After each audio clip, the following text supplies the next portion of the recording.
السلام علیکم ورحمۃ اللہ وبرکاتہ۔ اعوذ باللہ من الشیطان الرجیم، بسم اللہ الرحمن الرحیم۔ الف لام میم را، تلک آیات الکتاب والذی انزل الیک من ربک الحق ولکن اکثر الناس لا یؤمنون۔ اللہ کی حمد و ثنا، اس کی بزرگی اور اس کی کبریائی، اس کی مہانتا بیان کرتا ہوں کہ وہ ایک اکیلا مالک اس جہاں کا، ایک اکیلا کریٹر اس کائنات کا، کوئی اس کا پارٹنر نہیں، کوئی اس کا شریک نہیں، کوئی اس کا ایسوسیٹ نہیں۔ وہی ہے جس نے یہ کتاب قرآن مجید انسانوں کے ہدایت کے لیے آج سے 1450 برس پہلے نازل فرمائی، جو کتاب دنیا کے لیے ایک ایسا کانسٹیٹیوشن اور رہتی دنیا کے لیے ہدایت کا ذریعہ ہے۔ اور اس کے پہلے بھی یہ سلسلہ جاری رکھا۔ اللہ تعالیٰ نے کئی کتابیں اور کئی نبی اور رسول اس دنیا میں اللہ تعالیٰ نے بھیجے کہ انسانوں کو ہدایت ملتے رہے اور انسان اپنی زندگی کی سمت کو صحیح کرے۔ اور یہ ایسی حقیقت بیان کرتی ہے اللہ تعالیٰ کی کتابیں کہ انسان اپنی روش کو سدھارے، لیکن انسان کا معاملہ یہ ہوتا ہے کہ اکثریت ایماندار نہیں ہے اپنے رب سے۔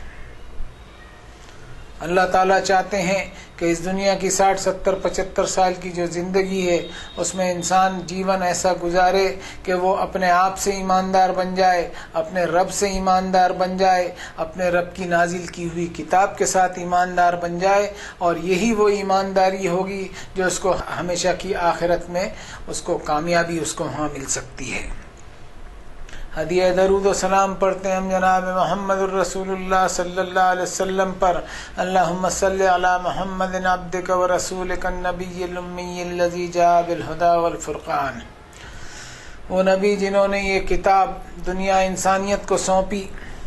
آج جس کا ہم سورۃ القمر 54 نمبر کی سورۃ شریفہ کا دوسرا رکوع ہے، اس پر ہم انشاءاللہ تلاوت بھی کریں گے آیتوں کی، اور تلاوت کرنے کے ساتھ ساتھ جو اللہ تعالیٰ نے توفیق دی ہے، جو اللہ تعالیٰ نے علم دیا ہے، اس کی بنا پر کچھ کہنے کی، کچھ عرض کرنے کی کوشش کریں گے، اس دعا کے ساتھ کہ سبحانک لا علم لنا الا ما علمتنا انک انت العلیم الحکیم، کہ یا اللہ آپ کی سبحان ہے، ہمارے پاس کوئی علم اور نالج نہیں، آپ ہی کا دیا ہوا ہے جو کچھ بھی ہے۔ اور ہم اس بات کا بھی اقرار کرتے ہیں کہ الرحمن علم القرآن، آپ ہی الرحمن ہیں، قرآن کی تعلیم آپ نے ہمیں دی۔ پچھلی مجلس میں سورۃ القمر کے پہلے رکوع پہ بات ہوئی تھی، اب ہم کوشش کرتے ہیں کہ دوسرے رکوع پہ انشاءاللہ بات کریں گے۔ اعوذ باللہ من الشیطان الرجیم، بسم اللہ الرحمن الرحیم۔ کذبت ثمود بالنذر، جھٹلایا سمود نے بھی خبردار کرنے والوں کو۔ فقالوا ابشرا منا واحدۃ نتبعہ انا اذا لفی ضلال وسعر، انہوں نے کہا کیا انسان ہم ہی میں کا ہے ایک ایسا کہ ہم اتباع کریں اس کی، بے شک ہم اس صورت میں ضرور گمراہی اور کم عقلی کا ثبوت دیں گے۔ اولقی الذکر علیہ من بیننا بل هو کذاب اشر، کیا اتارا گیا نصیحت نامہ اسی پر ہمارے درمیان، حقیقت میں یہ جھوٹا اور شیخی باز ہے۔ سیعلمون غدا من الکذاب الاشر، ضرور انہیں معلوم ہو جائے گا آئندہ کہ کون جھوٹا اور شیخی باز ہے۔ انا مرسل الناقۃ فتنۃ لہم فارتقبہم واصطبر، بے شک ہم بھیج رہے ہیں اونٹنی ان کی آزمائش کے لیے، سو انتظار کرو ان کے ساتھ اور صبر سے خود کو جمائے رکھو۔ ونبئہم ان الماء قسمۃ بینہم کل شرب محتضر، اور خبر دے دو انہیں کہ پانی کی تقسیم طے ہوگی ان کے درمیان، ہر کوئی اپنے پانی پینے کی باری پر ہی حاضر ہو۔ فنادوا صاحبہم فتعاطی فعقر، سو انہوں نے آواز لگائی اپنے ساتھی کو، سو اس نے ہاتھ بڑھا کر اونٹنی پر وار کر دیا۔ فکیف کان عذابی ونذر، سو کیسا رہا میرا عذاب اور میری وارننگ۔ انا ارسلنا علیہم صیحۃ واحدۃ فکانوا کحشیم المحتضر، بے شک ہم نے بھیجا ان پر ایک زوردار دھماکہ، سو وہ ایسے ہو گئے جیسے چورا ٹوٹی ہوئی باڑ کا۔ وَلَقَدْ يَسَّرْنَا الْقُرْآنَ لِلذِّكْرِ فَهَلْ مِن مُّدَّكِرٍ، اور یقیناً آسان کیا ہم نے قرآن کو نصیحت حاصل کرنے کے لیے، تو کیا کوئی ہے اس سے نصیحت حاصل کرنے والا؟ یہ میں نے آپ لوگوں کے سامنے آیت نمبر 23 سے لے کر کے 32 تک کے پڑھی. ٹوٹل 10 آیتیں. آیتیں چھوٹی ہیں لیکن اس میں زبردست نصیحتیں ہیں انسان کے لیے. آج بھی ضرورت ہے کہ انسان اس نصیحت کو جذب کرے، ایبزارب کرے اور اپنے آپ کے لیے ہدایت کو ڈھونڈنے کی کوشش کرے.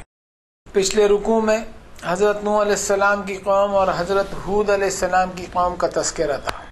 اسی طرح قوموں کا تذکرہ کرتے ہوئے مضمون آگے بڑھ رہا ہے. حضرت صالح علیہ السلام کی قوم سمود کا تذکرہ ہے. ادھر سورۃ الشعراء میں پورے رکوع میں اس کی تفصیل دی گئی ہے. قوم سمود کی جو برائیاں تھیں ان میں سب سے بڑی برائی تھی اسراف، یعنی کہ جس کے پاس دولت آئے تو وہ شکر کے بجائے فخر کرنے لگے، اسراف کرنے لگے. وہ اقتدار پائے تو سبمٹ ہونے کے بجائے گھمنڈ کرنے لگے. اس کو عہدہ دیا جائے تو خدمت خلق انسانی سیوا کرنے کی بجائے اپنا نام بلند کرنے کے لیے اپنے عہدے کو استعمال کرے. موقع کا یہی غلط استعمال ہے جو معاشرے میں بگاڑ پیدا کرتا ہے. قوم سمود کے بڑے لوگ اسی قسم کے اسراف میں مبتلا تھے، زیادتی میں مبتلا تھے، اور ان کی قوم ان کی پیروی بھی کر رہی تھی. اللہ کے نبی نے ان سے کہا کہ یہ لوگ جن کو تم بڑا سمجھتے ہو وہ تو خود بے راہ ہیں، پھر وہ تم کو کیسے راستہ دکھائیں گے؟ ذرا تم اللہ تعالیٰ کے احسانوں کو یاد کرو، اللہ تعالیٰ کی نعمتوں کو یاد کرو، اس کی عطا اور بخشش کی قدر کرو. فَاذْكُرُوا آلَاءَ اللَّهِ وَلَا تَعْثَوْا فِي الْأَرْضِ مُفْسِدِينَ. اللہ کی نعمتوں کو یاد کرو، اس کے احسانات کو چرچے میں لاؤ، اور زمین میں فساد برپا مت کرو، زمین میں اودھم اور ڈسٹربنس مچاتے مت پھرو. اس دعوت کے جواب میں انہوں نے جو حضرت صالح علیہ السلام کی توہین کی کہ تم جھوٹے ہو اور ایک اکیلے آدمی ہو، تمہاری کیا حیثیت ہے، تم بہک گئے ہو، تمہاری عقل ماری گئی ہے، پرلے درجے کے تم جھوٹے معلوم ہوتے ہو. اور قوم یہ سمجھنے لگی کہ یہ شخص تمہارے پرانے سسٹم سے تم کو جدا کرنا چاہتا ہے، جبکہ حضرت صالح علیہ السلام کی دعوت اخلاقی اور اصلاح کی دعوت تھی. قوم سمود میں جو برائی تھی وہ تھی معصوم لوگوں کے استحصال اور شوشن کی اور ایکسپلائٹیشن کی. اور اللہ تعالیٰ کا یہ سسٹم ہے کہ نبیوں کو قوم کی برائیوں پر وارننگ دیتے ہوئے آگاہ کرنے کی خاطر نبیوں کو بھیجا جاتا ہے. اب آیت میں دیکھیں کہ کیسی توہین ہو رہی ہے حضرت صالح علیہ السلام کی کہ ان کو پرلے درجے کا جھوٹا کہہ ڈالا. اس سے ہم اندازہ لگا سکتے ہیں کہ نبیوں میں صبر، تحمل اور قوت برداشت کتنی زبردست ہوتی ہے کہ وہ جواب کچھ نہیں دیتے بلکہ اپنے رب کی طرف رجوع ہوتے ہیں. اللہ تعالیٰ نے ان کو سولیس اور ڈھارس دی کہ ایک وقت آئے گا کہ ان کو پتہ چل جائے گا کہ کون پرلے درجے کا جھوٹا ہے.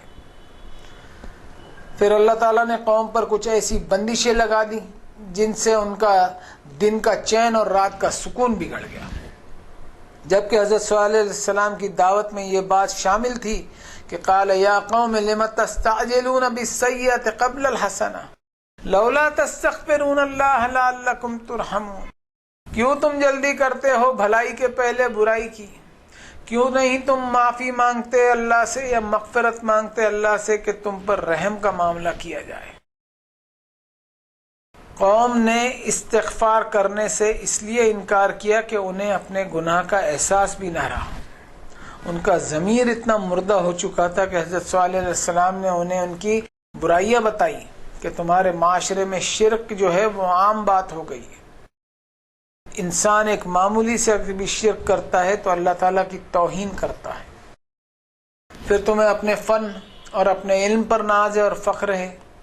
تم یہ بھولے ہوئے کہ یہ فن اور علم تمہیں اللہ تعالیٰ نے ہی دیا ہے، اور تم اپنے علم اور فن کی وجہ سے یہ سمجھ رہے ہو کہ ساری عیش و عشرت ہمیشہ کے لیے رہے گی. اور تمہاری اس سوچ نے تمہیں سرکش بنا دیا ہے اور تمہیں استغنائی کیفیت میں ڈال دیا ہے، اپنے آپ کو سیلف سفیشینٹ سمجھنے لگے ہو. قرآن مجید کی سب سے پہلی آیتیں جو اتری اس میں انسان کو سب سے پہلے یہ بتایا گیا کلا ان الانسان لیطغی، انسان سرکشی اور شرارت پر اتر آئے گا۔ الرآہ استغنا، جب انسان اپنے آپ کو غنی سمجھنے لگے گا، اس کو سیلف سفیشینٹ سمجھنے لگے گا، تو اسے بتا دیا جائے، اسے یاد دلایا جائے کہ ان الی ربک الرجع، تیری موت کے بعد تیرا لوٹنا تیرے رب کے دربار میں ہونے والا ہے، جہاں ہر ایک کا حساب ہونا ہے۔ اسی طغیانی اور سرکشی میں قوم سمود جو ہے وہ اجتماعی طور پر ملوث ہو گئی تھی۔ کذبت سمود بطغواہا، اور اپنی اسی سرکشی میں اندھے ہو کر اللہ کے عذاب کو دعوت دے ڈالی۔ تو اللہ تعالیٰ نے ایک ایسے دھماکے کے ساتھ ان کو پکڑا کہ اس دھماکے نے ان کی ترقیات سمیت نیست و نابود اور تباہ و برباد کر دیا۔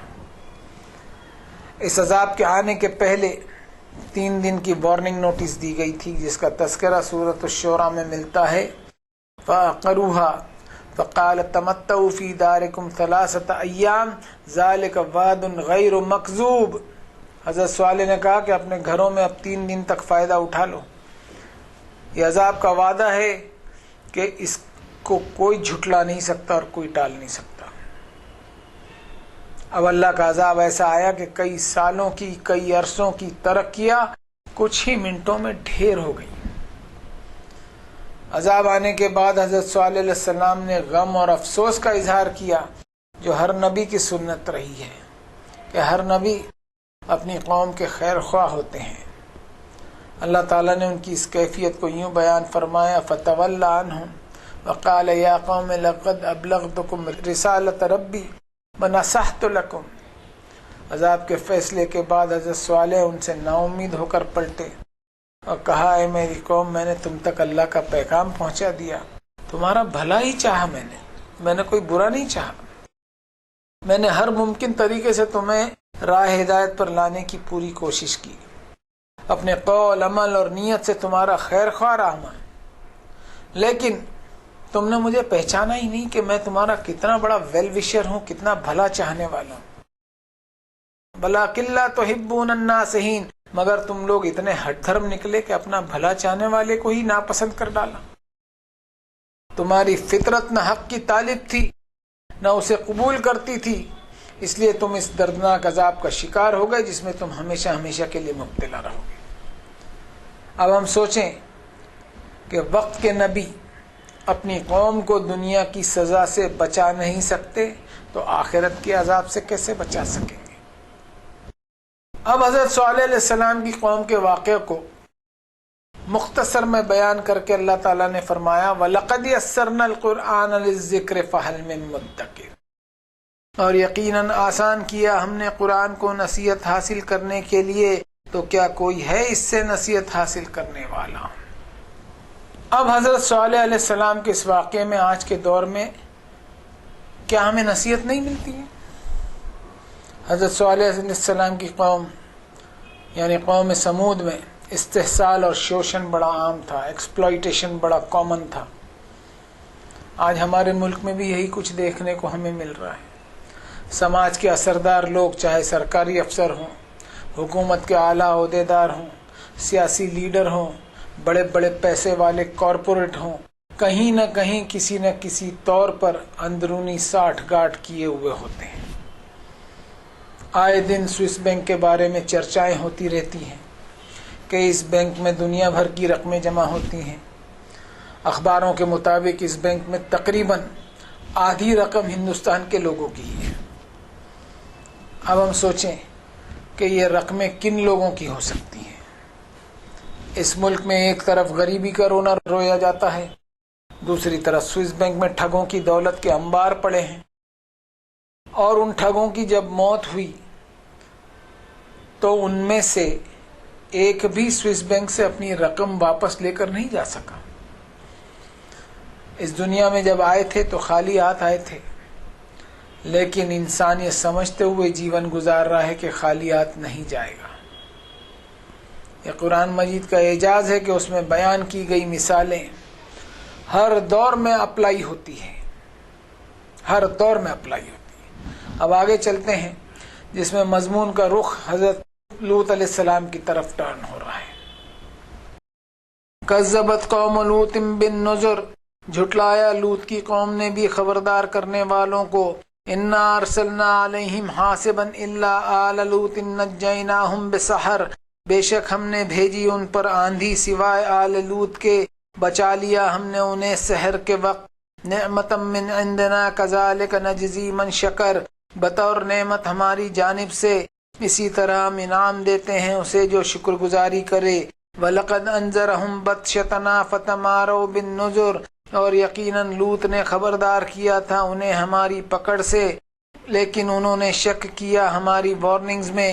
وَلَقَدْ رَاوَدُوهُ عَنْ ضَيْفِهِ فَطَمَسْنَا أَعْيُنَهُمْ فَذُوقُوا عَذَابِي وَنُذُرِ، اور بے شک انہوں نے حاصل کرنا چاہا لوط سے ان کے مہمانوں کو، تو ہم نے مٹا دیا ان کی آنکھوں کی روشنی کو، تو چکھو میرا عذاب اور میری وارننگ۔ وَلَقَدْ صَبَّحَهُمْ بُكْرَةً عَذَابٌ مُسْتَقِرٌ، اور یقیناً صبح ہوئی ان کی اگلی صبح اٹل عذاب کے ساتھ، فَذُوقُوا عَذَابِي وَنُذُرِ، تو کیسی رہی میری سزا اور میری وارننگ۔ وَلَقَدْ يَسَّرْنَا الْقُرْآنَ لِلذِّكْرِ فَهَلْ مِن مُدَّكِرٍ، اور یقیناً آسان کیا ہم نے قرآن کو نصیحت حاصل کرنے کے لیے، تو کیا ہے کوئی اس سے نصیحت حاصل کرنے والا۔ یہ آیت نمبر 33 سے لے کر کے میں نے 40 آپ کے سامنے پڑھی، ٹوٹل 8 آیتیں، اور ان 8 آیتوں پر مضمون بھی سمٹ رہا ہے، اور سورۃ القمر کا جو سیکنڈ رکوع ہے وہ بھی مکمل ہو رہا ہے۔ اب ان آیتوں میں حضرت لوط علیہ السلام کی قوم کا تذکرہ ہے۔ وہ قوم they were annihilated with stones، وہ قوم جن پر اللہ تعالیٰ نے پتھروں کی بارش کر کے تباہ کر دیا۔ اب اس قوم پر پتھروں کی بارش ہونے کے واقعوں کو مائتھولوجی اور پنچ تنتر کی کہانیاں نہ سمجھیں۔ آج ہم دیکھتے ہی ہیں کہ آسمان کی بلندیوں سے بارش ہوتی ہے تو اس میں کئی مرتبہ برف کے بڑے بڑے اولے گرتے ہیں۔ اس چیز سے کیا ہم اندازہ نہیں لگا سکتے کہ اللہ تعالیٰ کا عذاب کوئی ایک قسم کا نہیں ہوگا، بلکہ اس نے ایک جگہ فرمایا فَكُلًّا أَخَذْنَا بِذَنبِهِ، کہ ہر ایک کو ہم نے اس کے گناہوں پر پکڑا۔ فَمِنْهُمْ مَنْ أَرْسَلْنَا عَلَيْهِ حَاصِبًا، کسی کو ہم نے چکرواتی طوفان بھیج کر کے تباہ و برباد کر دیا۔ وَمِنْهُمْ مَنْ أَخَذَتْهُ الصَّيْحَةُ، کسی کو ایسا ہلاک و برباد کیا کہ اچانک ایک دھماکے سے ہی ان کی کہانی ختم ہو گئی۔ وَمِنْهُمْ مَنْ خَسَفْنَا بِهِ الْأَرْضَ، اور کسی کو زمین نے ہی نگل لیا۔ وَمِنْهُمْ مَنْ أَغْرَقْنَا وَمَا كَانَ اللَّهُ لِيَظْلِمَهُمْ وَلَكِنْ كَانُوا أَنفُسَهُمْ يَظْلِمُونَ، اور کسی کو زمین نے ہی نگل لیا، کسی کو اللہ نے سمندر کی گہرائیوں میں ڈبو دیا، اور یہ اللہ تعالیٰ کا ان پر ظلم نہیں تھا، بلکہ وہ گناہوں میں اس حد تک آگے بڑھ گئے کہ اللہ تعالیٰ کی بتائی ہوئی حدود کو اور باؤنڈریز کو کراس کیا۔ اللہ تعالیٰ کی پالیسی کبھی ایسی نہیں ہوتی کہ وہ اپنے بندوں پر ظلم کرے، بلکہ بندے اللہ تعالیٰ کے غضب کو انوائٹ کرتے ہیں، دعوت دیتے ہیں، اور اللہ تعالیٰ ہر ایک کو اس کے گناہ پر پکڑتے ہیں۔ اب آئیے دیکھتے ہیں کہ قوم لوط کا کیا گناہ تھا اور ان میں کیا برائیاں تھیں۔ ہم ابھی 27ویں پارے میں چل رہے ہیں، ابھی 3 پارے اس کے بعد باقی ہیں۔ اب یہ 3 پارے جو ہیں، یہاں سے مضمون جو ہے اس میں چھوٹی چھوٹی آیتوں میں قرآن شریف میں جو پچھلے حصوں میں ڈیٹیل میں بات آئی ہے ان کو کنسائزڈلی سمجھایا جا رہا ہے، کہ انسان کو ریمائنڈ کیا جا رہا ہے۔ اب دیکھیں کہ حضرت لوط علیہ السلام کی قوم کا گناہ کیا تھا۔ وَلُوطًا إِذْ قَالَ لِقَوْمِهِ أَتَأْتُونَ الْفَاحِشَةَ مَا سَبَقَكُم بِهَا مِنْ أَحَدٍ مِّنَ الْعَالَمِينَ، اپنی قوم کو انہوں نے نصیحت کی، کیا ایسی بے حیائی اور بے شرمی کا کام کرتے ہو جو ساری دنیا میں کسی نے تم سے پہلے نہیں کیا۔ اللہ تعالیٰ نے اپنی رحمت سے ہمارے لیے ہر وہ چیز حلال اور جائز رکھی ہے جو ہمارے لیے مفید ہو، نفع بخش ہو اور فائدہ مند ہو اور ہماری سلامتی اور بقا کے لیے ضروری ہو، اور ہر چیز کو حرام اور ممنوع کر دیا ہے جو ہماری دنیا اور آخرت کے لیے نقصان دہ۔ اللہ تعالیٰ نے قوم لوط کے حالات جو ہے وہ کتاب ہدایت میں بیان کر دیے کہ قیامت تک کے آنے والی نسلیں اس جرم سے بچیں اور قوم لوط کے انجام سے عبرت پکڑے۔ أَتَأْتُونَ الذُّكْرَانَ مِنَ الْعَالَمِينَ وَتَذَرُونَ مَا خَلَقَ لَكُمْ رَبُّكُم مِّنْ أَزْوَاجِكُمْ بَلْ أَنْتُمْ قَوْمٌ عَادُونَ، قالوا لئن لم تنتهي يا لوط لتكونن من المخرجين. کیا تم قدرتی نظام کو بدلنا چاہتے ہو اور تم چھوڑ دیتے ہو جو تمہارے لیے تمہارے رب نے کریٹ کیا تمہارے جوڑوں میں سے؟ بلکہ حقیقت یہ ہے کہ تم ایسی قوم ہو جس نے یہ اجتماعی عادت بنا لی ہے. اس طرح تم حد سے بڑھ رہے ہو. تو اس کے جواب میں قوم نے کہا اے لوط اگر تم نصیحت کرنے سے باز نہ آئے تو ہمارے شہر میں تم کو رہنا نصیب نہیں ہوگا. جنسی بدفعلی کے مرتکب بن کر قدرتی نظام میں تبدیلی کرنے کا آغاز قوم لوط سے ہوا اور اب یہ بدفعلی پوری دنیا میں عام ہو چکی ہے، بلکہ یورپ میں تو اسے قانوناً جائز بھی تسلیم کر لیا گیا ہے اور خود ہمارے ملک میں بھی اس بدفعلی کو جائز قرار دینے کی ایک مہم سی چل رہی ہے. اور انسانوں کو اب یہ فعل جو ہے وہ سرے سے گناہ نہیں لگتا، جبکہ حالات اس بات کے گواہ ہیں کہ جان لیوا بیماریوں کو دعوت دینے والا کام ہے. ایک مرتبہ YMCA ادارے کی جانب سے مجھے HIV ایڈز پر سیمینار وہاں ہو رہا تھا، اس میں مجھے بھی اس عنوان پر کہنے کی دعوت دی گئی تھی. وہاں پر اللہ تعالیٰ نے جو باتیں کہلوائیں قرآن شریف کی آیتوں کے تحت، اس کا تذکرہ ضروری سمجھ رہا ہوں کہ آج کا رکوع بھی اسی عنوان پر ہے. اللہ تعالیٰ کا شکر ادا کرتا ہوں کہ میں نے ایسی باتیں وہاں کہیں جو اللہ تعالیٰ نے کہلوائیں کہ لوگ چونک کر پوچھنے لگے کہ کیا قرآن مجید میں یہ باتیں موجود ہیں. میں نے اس کے جواب میں یہی عرض کیا کہ آپ لوگ قرآن مجید کو مسلمانوں کی مذہبی کتاب سمجھ بیٹھے ہو، جبکہ یہ کتاب ہر انسان کی زندگی کا آئین ہے، کانسٹیٹیوشن ہے. اور جو اللہ نے مجھ سے کہلوایا وہ یہ تھا کہ اس دھرتی کو سب سے زیادہ تکلیف اگر کسی سے ہے تو انسانوں سے ہی ہے. اس زمین کو ستانے کے لیے کسی دوسرے سیارے سے، دوسرے پلینٹ سے کوئی مخلوق نہیں آئی. آج دنیا بھر میں global warming, disturbance of ecological balance, environment, pollution, گرد و پیش کے حالات میں اضطراب، موسموں میں بدلاؤ اور بھی کئی ساری دقتوں کے ساتھ ساتھ جان لیوا بیماریوں سے بھی ہم پریشان ہیں. آج ان مصیبتوں کو دعوت دینے میں ہمارا سب سے بڑا گناہ یہ ہے کہ ہم نے قدرت کے قانون کو توڑنے میں ذرا بھی کوتاہی نہیں کی. میں سمجھتا ہوں کہ HIV ایڈز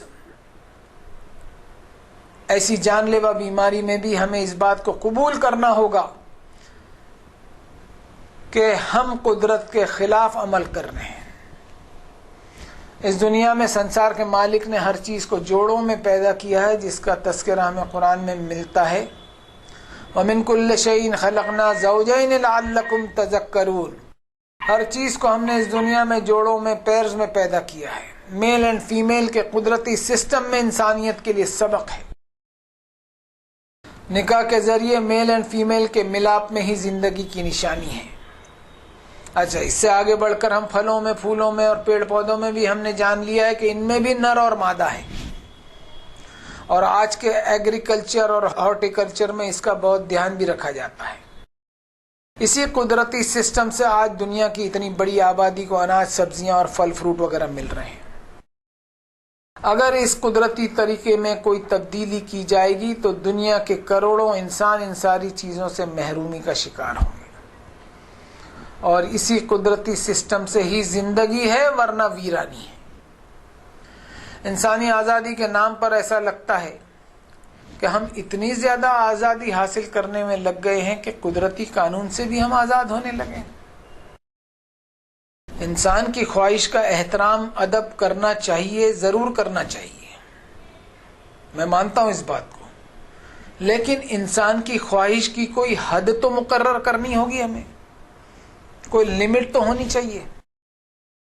اگر مجھے راتوں رات لکھ پتی یا کروڑ پتی بننے کی خواہش ہو رہی ہے تو میری خواہش کا احترام کرنے کے خاطر مجھے کیا بینک میں ڈاکہ ڈالنے اور گھوٹالے کرنے کی اجازت دی جائے گی کیا؟ ذرا ہم دنیا کی ہسٹری کے پنے پلٹ کر دیکھیں کہ کتنی ہی آبادیاں اور کتنی ہی سویلائزیشن جو ہیں وہ تباہ اور برباد کر کے رکھ دی گئی جن کی صرف کہانیاں باقی رہ گئی ہیں. وَكَمْ أَهْلَكْنَا قَبْلَهُمْ مِنْ قَرْنٍ هَلْ تُحِسُّ مِنْهُمْ مِنْ أَحَدٍ أَوْ تَسْمَعُ لَهُمْ رِكْزًا. کتنی ہی آبادیاں ہم نے ہلاک اور برباد کر دی، کیا تمہیں ان میں سے کوئی باقی دکھائی دیتی ہیں یا ان میں سے کسی کی کوئی آہٹ ہی سنائی دیتی ہے؟ ہم سے پہلے کی ڈائناسٹیز کو ایسا تباہ اور برباد کیا کہ دوبارہ اٹھ کر سنبھل نہیں سکی. پچھلی ڈائناسٹیز اینڈ سویلائزیشنز جو اب اس دھرتی پر دکھائی تو نہیں دے رہی ہے، لیکن ان کے کھنڈر آج بھی باقی ہیں. ذرا ہم ان کے کھنڈروں پر نظر دوڑائیں تو ہمیں ان کی بے شرمی اور بے حیائی کی تصویر صاف دکھائی دے گی. کچھ کے نام لیتا ہوں میں: بائزنٹائن امپائر، رومن امپائر، اور خود ہمارے ملک میں ہندوستان میں کونارک اور کھجوراہو اور اجنتا ایلورا کو بھی دیکھ لو، نظارہ وہی بے شرمی اور بے حیائی کا ہی دکھائی دے گا. جس طرح ہم کینسر اور دوسری بیماریوں کے علاج کے ساتھ ساتھ تدارک پر محنت کرتے ہیں، اسی طرح HIV ایڈز کے تدارک اور پریونشن پر بھی ہمیں محنتیں کرنی ہوگی. آج ہمارے سماج میں شادیاں مہنگی اور مشکل ہو گئی ہیں. Big fat weddings, boyfriend girlfriend کا کلچر عام ہو گیا. خواتین پر لباس اب کم ہوتے دکھائی دے رہا ہے، جس کی وجہ سے بے حیائی کی طرف آمادگی اور ترغیب والا ماحول بن رہا ہے، اور آئے دن اخبارات میں 4-5 سال کی معصوم بچی کے ساتھ زیادتی کی خبریں پڑھنے میں آتی ہیں. سب سے پہلے ہم سوچیں کہ سماج میں یہ برائیاں پنپ رہی ہے، اس کی اصل وجہ کیا ہے؟ ہمیں اس کی جڑوں پر چیک لگانا ہوگا. ہندوستان کی عدالت کی ایک جج نے کہا تھا کہ معصوم بچیوں پر اگر یہ ظلم ہو رہا ہے تو بھگوان بھی گھبرائے گا بیٹی دینے میں، بیٹی پیدا کرنے میں بھگوان بھی گھبرائے گا. اس حد تک کہ انسان گر گیا ہے. ہم ہماری کہاوتوں میں کہتے ہیں کہ prevention is better than cure, یعنی تدارک ہمیشہ علاج سے بہتر ہے. تو ہم تدارک پر کچھ نہیں کرتے، بلکہ الٹا لوگوں کو اس گناہ کبیرہ کو احتیاط سے کرنے کی تعلیم دیتے ہیں، جس کا صاف مطلب یہ ہوا کہ کسی بینک میں ڈاکہ ڈالنا ہے تو شوق سے ڈالیے، لیکن صحیح طریقے سے اور احتیاط سے ڈالیے کہ پولیس پہنچ نہ سکے آپ تک. ان سماجی برائیوں کے تعلق سے قرآن مجید نے ایک چھوٹی سی آیت میں کہا ہے: وَلَا تَقْرَبُوا الزِّنَا إِنَّهُ كَانَ فَاحِشًا وَسَاءَ سَبِيلًا. بے شرمی بے حیائی کے کبھی قریب نہ جانا. ساری سماجی برائیاں اور گندگیوں کے دروازے اسی سے کھلتے چلے جاتے ہیں. میں سمجھتا ہوں قرآن مجید کی یہ چھوٹی سی آیت کافی ہے انسانی سماج کو یہ سمجھنے کے لیے کہ HIV ایڈز، ناجائز معصوم انسانی قتل، اللیگل ایبارشنز اور وہ ساری سماجی گندگیاں انسان اپنے عیش اور شوق پورے کرنے کی خاطر اپنے ہی ہاتھوں خریدتا ہے، جو آگے چل کر معاشرے کا ایک ناسور بن جاتی ہے. ضرورت ہے کہ ہم اس کی جڑ پر انکش لگائیں اور چیک لگائیں. آج کل کوالٹی آف لائف کے تعلق سے لوگ بڑے فکر مند ہو رہے ہیں کہ موت تو آنی ہے، لیکن جب تک جیون ہے تب تک کوالٹی آف لائف تو اچھی رہے. تو میرا خیال ہے کہ جب موت آنی ہے اور ٹلنے والی نہیں، اور ہم کوالٹی آف لائف کے لیے فکر مند ہیں، تو اپنی حدود، اپنی سیما کو، اپنی لمیٹیشنز کو کراس کر کے اور قدرت سے کھلواڑ کر کے بے موت تو نہ مرے. ان ساری حرکتوں کی مرتکب ہوئی قوم لوط، اور اللہ تعالیٰ نے ان پر ایسی سزا دی: فلما جاء امرنا جعلنا عالیہا سافلہا وامطرنا علیہا حجارۃ من سجیل منضود، کہ ایک ہولناک زلزلے سے اس آبادی کو الٹ کر رکھ دیا، اٹھا کر کے ایسا اوندا دفن کر دیا. کیوں کیا؟ کہ وہ بیماری، وہ گناہ، اور وہ اس گناہ کی وجہ سے جو بیماری پنپ رہی تھی، اس کے وائرس سمیت ان انسانوں کو اللہ تعالیٰ نے اوندا دفن کر دیا. لیکن اس سے پہلے حضرت لوط علیہ السلام اور ان کے ماننے والوں کو اللہ تعالیٰ نے وہاں سے نکال دیا. اب اس رکوع کا بھی مکمل ہونا اس آیت پر ہے جس میں فرمایا: وَلَقَدْ يَسَّرْنَا الْقُرْآنَ لِلذِّكْرِ فَهَلْ مِن مُدَّكِرٍ. آسان کر دیا ہم نے اس قرآن کو نصیحت حاصل کرنے کے لیے، تو کیا کوئی ہے نصیحت حاصل کرنے والا؟ چھوٹی چھوٹی آیتیں تھیں، لیکن انسان کے مائنڈ کو ریمائنڈ کرانے کے لیے کافی تھی۔ ضرورت ہے کہ انسان اپنے عقل کے دریچوں کو کھلا رکھے اور اپنے آپ کی اصلاح اور ریفارمیشن کا کام جاری رکھے، اس لیے کہ یہ دنیا ہمیشہ کی نہیں ہے۔ ایک ایسی دنیا میں اس کو جانا ہے اپنی موت کے بعد جو ہمیشہ کی رہے گی، اس میں وہ اپنے آپ کو کامیاب کرنے کی کوشش میں اس دنیا میں ایسا جیون جیے کہ جو اللہ تعالیٰ کی بتائی ہوئی لمٹس اور باؤنڈریز کے بھیتر ہو۔ رکوع مکمل ہوا۔ اللہ تعالیٰ سے دعا ہے کہ اللہ تعالیٰ اس کو قبول فرمائے اور ایسا قبول فرمائے کہ ہماری نجات کا سبب بنے۔ ہم اس سے سبق حاصل کرتے ہیں، اپنی زندگی کی روش کو سدھارتے ہیں اور کوشش کرتے ہیں کہ رب ہم سے راضی ہو جائے۔ وصلی اللہ تعالی علی خیر خلقہ محمد وعلی آلہ واصحابہ اجمعین برحمتک یا ارحم الراحمین۔